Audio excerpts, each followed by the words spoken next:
চোখ দুইটা বন্ধ করলে মনে হয় আমার জীবনে যত হায়াত পেলাম সব গুনাহ গুনায় কাটায় দিলাম। হাতের গুনাহ, চোখের গুনাহ, কানের গুনাহ, জবানের গুনাহ, অন্তরের কল্পনার গুনাহ। আমার এই গুনার খবর আমার আপনজন কেউ জানে না। যদি জানতো কেউ মোহাব্বতের নজরে দেখতো না। আল্লাহ বলেন আমি সব জানি, তারপরও রাগ করে পানি বন্ধ করি নাই, খানা বন্ধ করি নাই। আল্লাহর ভয় অন্তরে জমা করো হে যুবক।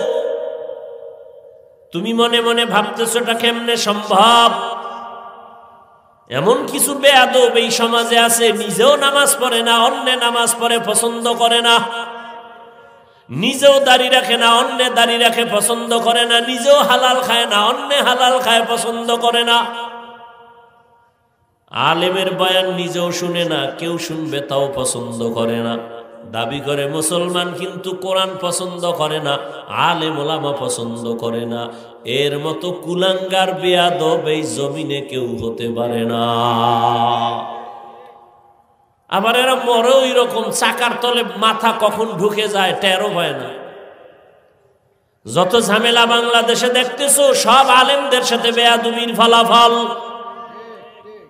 এখনো যারা আলেমদের সাথে বেয়াদবি করো, দূরে বসে করো আর কাছে বসে করো, ডাইরেক্ট করো আর ইনডাইরেক্ট করো, রেডি থাকো, তোমার পরিণাম ফলটাও ভালো হবে না। আমি শুরুতেই বৈশা বলছিলাম নবী আসবেন না, সাহাবায়ে কেরাম আসবেন না, কিয়ামত পর্যন্ত এই জাতিকে জান্নাতের পথ দেখাবেন উলামায়ে কেরাম। অতএব এই উলামায়ে কেরামদের সোহবত ছাড়া, নেক নজর ছাড়া জীবনে কোনো মানুষ গুনাহমুক্ত হতে পারবে না। আর উলামায়ে কেরামের সাথে যাদের ভালোবাসা মোহাব্বত দেখো, সে স্কুলে পড়িয়া কলেজে পড়িয়াও তার রং ভালো। তাকাইয়া দেখো কত যুবক স্কুল কলেজে পড়ে নামাজ পড়ে নাই। ঢাকা কলেজে যাও, জাহাঙ্গীরনগরে যাও, অনেক ছাত্র মাথায় পাগড়ি, বড় দাড়ি, বড় জামা, মনে হয় যেন কোন মসজিদের খতিব। ভাই তুমি কোন মসজিদের খতিব? বলে আমি আরবি পারি না। কিসের খতিব? বলে তো তোমার এমন রং কেন? আমি কলেজে পড়ি, কিন্তু উলামায়ে কেরামের নেক নজর দিয়ে আমি রং লাগায় দিছি। কলেজের ছাত্রেরও নাই? তোর কপালে এত অভিশাপ লাগছে কার? তুমি পারো না কেন রে বাবা? তোমার মতো যুবক রাস্তায় গাড়ি চালায়, নামাজ পড়ে, সালাম দিয়া কথা বলে, তুমি পারো না কেন? তোমার কপাল কেন খারাপ? তোমার মতো যুবক র‍্যাব, আর্মি, পুলিশ, বিডিআরের চাকরি করে, নামাজি দাড়িওয়ালা, ওসি, ডিসি, এসপি নামাজি দাড়িওয়ালা, ডাক্তার, প্রফেসর, ইঞ্জিনিয়ার নামাজি দাড়িওয়ালা, বলো তুমি কেন পারো না? তোমার কপাল বুঝি খারাপ? এখনো সময় আছে, তওবা করে নাও, মনটাকে বুঝাও রে মন। আমার মতো যুবক জেনারেল লাইনে থাকিও যদি নদীর মধ্যে কাজ করে, জমিনে কাজ করে, নামাজ পড়ে, আমি কেন পারবো না?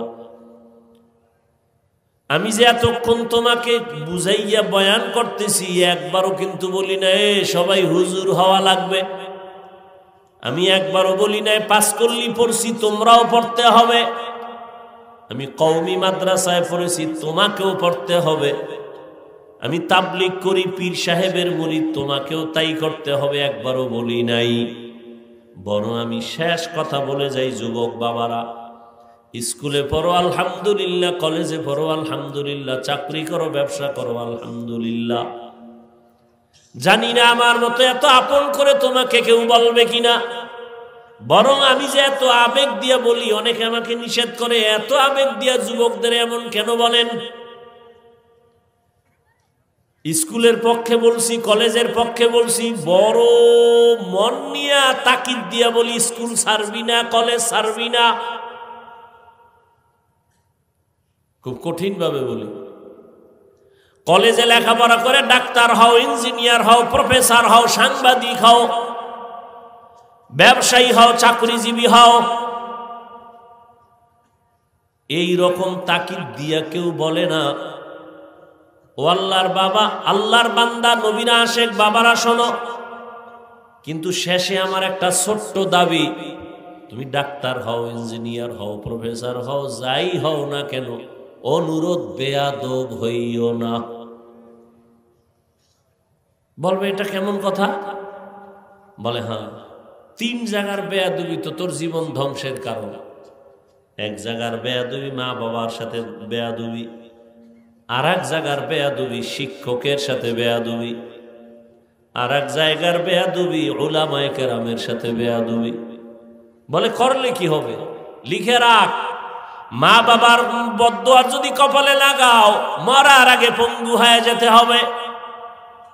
শিক্ষকের সাথে বেয়াদবি করে যদি বদদুয়া কপালে নাও, লেখাপড়া শিক্ষা জগৎ থেকে হারিয়ে যাবা।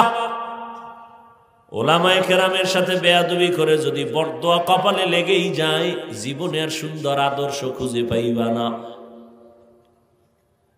আমি কিন্তু তোমার লাইনের মানুষদের দিয়ে উদাহরণ দিয়ে দিছি। তোমার লাইনের মানুষ আছে, জেনারেল লাইনে আল্লাহর হুকুম মতো চলে, আলেমের পরামর্শ নিয়ে চলে। এখনো সময় আছে, শুধু এতটুকুই বুঝাও রে মন। হাফিজ ভাই তো একবারও বলে নাই টুপি দাড়ি রেখা তসবিহ হাতে নিয়ে বড় হুজুর হও, বরং আমি বলে গেলাম তুমি ডাক্তার হও, তবে বেয়াদব হইও না। যদি বেয়াদবি কইরা ডাক্তার হও, তাসলিমার মতো জুতা খাইয়া দেশ থেকে পালানো লাগবে। আদবওয়ালা ডাক্তার হও, ইঞ্জিনিয়ার হও, প্রফেসর হও, সাংবাদিক হও, ব্যবসায়ী হও, মা বাবার দোয়া নিও, শিক্ষকের দোয়া নিও, উলামায়ে কেরামের পরামর্শ নিয়ে নবীর তরিকা মেনে চলো। তোমার জন্য এটা কঠিন লাগে, কিন্তু আমি যে উদাহরণ দিছি এর জবাব খুঁজো। তোমার লাইনের ছেলে যদি পারে, তুমি পারবা না কেন? আর কোনো নতুন ওয়াজের দরকার নাই। ওই যে একটু আগে বলছিলাম না, কপাল যদি ভালো হয় তো নবীজিরে জবাই করতে এসেও কালেমা পড়ে, আর কপাল যদি পুরিয়া যায় তাহলে নবীজির বয়ান শুইনাও কালেমা পড়ে না। হাজারো বয়ান শুনে কিন্তু না, এরপরও কিন্তু দিল বাঁকা। এত বয়ানের পরও সে নামাজিদের বিরোধিতা করে, আলেমের বিরোধিতা করবে। কিছু আবু জাহালওয়ালা অন্তরের মানুষ এই জমিনে এখনো আছে, থাকবে। আবার ওমরের মেজাজওয়ালা বান্দা ওই জমিনে আছে, থাকবে।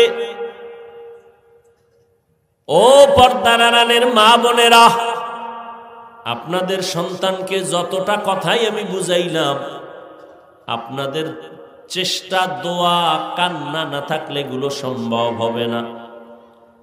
কারণ মায়ের কারণেই সন্তান ভালো খারাপ। মা ভালো তো সন্তান ভালো, গাছ ভালো, ফল ভালো। এই দুনিয়ায় যত ভালো ভালো সন্তান আছে, সব মায়ের অবদান আর দোয়া। এসপি সাহেবের ব্যবহার ভালো, ডিসির ব্যবহার ভালো, ডাক্তারের ব্যবহার ভালো, খুঁজে দেখেন তার মা ভালো, মায়ের আদর্শ ভালো। এরে পর্দার আড়ালের আম্মা জান, আপনারা তো নবীদের মায়ের মতো দামি মা, সাহাবায়ে কেরামদের মায়ের মতো দামি মা। এই দুনিয়াতে যত ভালো সন্তান মা, আপনাদের দোয়ার কারণেই হয়েছে। 1 মিনিটে একটা ঘটনা শুনাই, 1 মিনিটে আপনারা অনেকে শুনছেন, আমি আবার শুনাই। মদিনাতুল মুনাওয়ারা থেকে আসছেন একজন আল্লাহর গোলাম, খাজা মঈনুদ্দিন চিশতি আজমিরি। ভারতে কালেমার দাওয়াত দেওয়া শুরু করলেন। লক্ষ লক্ষ লক্ষ লক্ষ লক্ষ বিদুর্মী তার হাতে কালেমা পড়ে মুসলমান হলো। খাজা মঈনুদ্দিন চিশতি আজমিরি বাড়িতে যাইয়া মায়ের সামনে বড় হাসি, বড় আনন্দিত। আম্মাজান বলেন, মঈনুদ্দিন এত আনন্দ কেন করো? বলে, মা, আমার হাতে বহু বিধর্মী মুসলমান হয়েছে। খুশি। মা ডেকে বলে, বাবা, এটা তো তোমার বাহাদুরি না, তো এটা তো আমি মায়ের বাহাদুরি। খাজা মঈনুদ্দিন চিশতি আজমিরি কয়, আম্মাজান, কি আপনার বাহাদুরি? মা চোখের পানি ছেড়ে কান্না করে বলে, সন্তান তুই আমার গর্ভে যখন আসছো আমি মা এক রাত ঘুমাই নাই। রাতের গভীরে আমি সেজদায় পড়ে আল্লাহর আদালতে কান্না করে দোয়া করেছি, হে মালিক আমার গর্ভের সন্তান তোমার খাস ওলি হিসাবে কবুল করো।